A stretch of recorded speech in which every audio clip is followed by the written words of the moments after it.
Imagine two people standing at the edge of a cliff at sunset. The first looks out and feels, without effort, without analysis, a deep and simple gratitude. The world is beautiful. Life is good.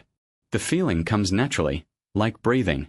The second stands at the same cliff, sees the same colors burning across the sky, and feels something more complicated, or mixed with grief, beauty shadowed by awareness of impermanence, joy threaded through with loss. The world is beautiful, but they had to fight their way to believing it.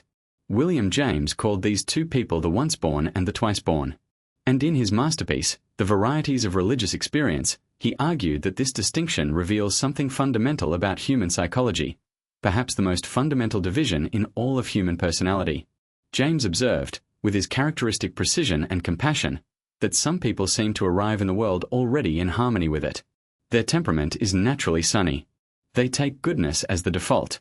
Suffering exists, yes, but it does not threaten their basic sense that life is worth living. These are the once-born, those who move through existence without needing to be broken and remade. They are not naive. They may be highly intelligent, deeply thoughtful, fully aware of life's darkness.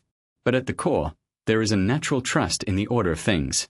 Twice-born souls are different in kind, not merely degree. They are the people for whom life has not felt naturally harmonious. They have known genuine darkness, not just sadness, but the kind of inner disintegration that makes you question whether existence has any meaning at all. James himself was a twice-born soul.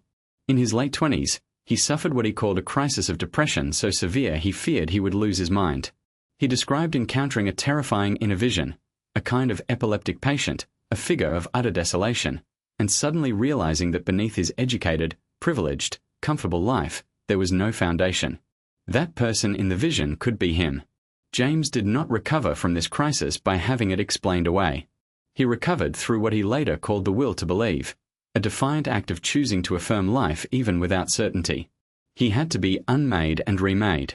He had to die, psychologically, and be reborn. Hence, twice born. Now here is where James's insight becomes genuinely transformative. He did not rank these personality types. He did not say that once-born souls are naive or that twice-born souls are superior. He observed that each has gifts unavailable to the other. Once-born souls often possess a radiant, uncomplicated love of life that is extraordinarily rare and valuable.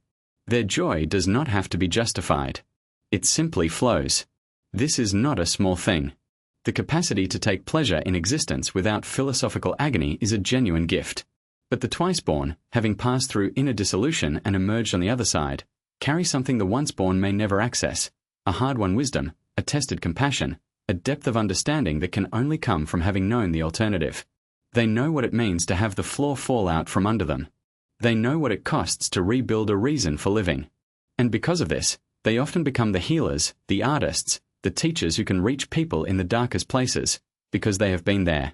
James observed that many of the world's greatest spiritual and psychological teachers were twice-born. They did not simply receive wisdom. They fought for it.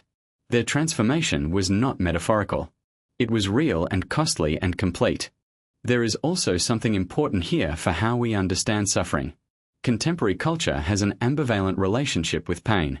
We simultaneously romanticize it and try to eliminate it as quickly as possible. James offers a different frame. He does not glorify suffering for its own sake. He was far too pragmatic for that. But he recognizes that for twice-born souls, the passage through darkness is not an obstacle to their development. It is the mechanism of it. The breaking is what makes the remaking possible. This has profound implications for how we think about depression, anxiety, and personal crisis. Not all suffering is transformative. Not all breakdown leads to breakthrough. But for people who are genuinely struggling with inner conflict, who feel torn, unresolved, unable to simply accept the world as it is, James offers both validation and hope. You are not broken. You are twice born. The process is painful, but it has a destination. The practical question James's framework raises is this: if you are a twice-born soul in the middle of your process, still in the dissolution phase, not yet through to the other side, what do you do? James's answer, drawn from his own experience, was to practice the will to believe. Not to manufacture false certainty. Not to pretend you are fine when you are not. But to make a deliberate, courageous choice to act as if life has meaning, even when the feeling of meaning has temporarily deserted you. To choose, day by day, to keep going, Not because you are certain it will get better, but because you are willing to bet on it. This is not passive optimism. It is active courage. And for many twice-born souls, it is the only path through. Knowing whether you are once born or twice born is not about labeling yourself. It is about understanding your own psychology with honesty and compassion. If you want to go deeper into James's extraordinary framework for understanding human experience, subscribe to The Psychology of William James. The journey has just begun.